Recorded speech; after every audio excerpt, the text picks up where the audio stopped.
Apa yang dah dijangkakan oleh pengerusi Malaysia Gold Association telah pun jadi kenyataan. Harga emas hari ini telah pun mencecah RM500 per gram. Ada yang komen dalam live saya malam tadi, harga emas dah cecah RM500. Masih ada lagi ke yang tak nak mulakan simpanan emas? Bagi tuan-puan yang takut nak mulakan simpanan emas sebab tengok harga emas meningkat dan semakin meningkat, harga emas dalam jangka masa panjang pasti akan meningkat.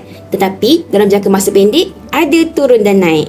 Jangan takut untuk mulakan simpanan emas kerana selagi kita tak bermula, selagi tu kita akan rasa harga emas ni sentiasa mahal. Jadi, tips yang diberikan oleh guru emas saya iaitu penulis buku wang emas, mula saja walaupun dengan bajet yang kecil. Di Public Gold, kita boleh mulakan simpanan emas dengan menabung serendah RM100 dalam akaun Emas Gap Gold Accumulation Program. Jadi, walaupun harga emas telah pun mencecah RM500 hari ini, boleh saja bermula dengan serendah RM100 yang mana nanti akan dapat bersamaan dengan 0.2 gram emas. Nak simpan emas tak perlu tengok harga, tapi simpan saja mengikut kemampuan yang kita ada. Bersedia nak saya bantu untuk mulakan simpanan emas hari ini? Ada serendah RM100 pun dah boleh bermula.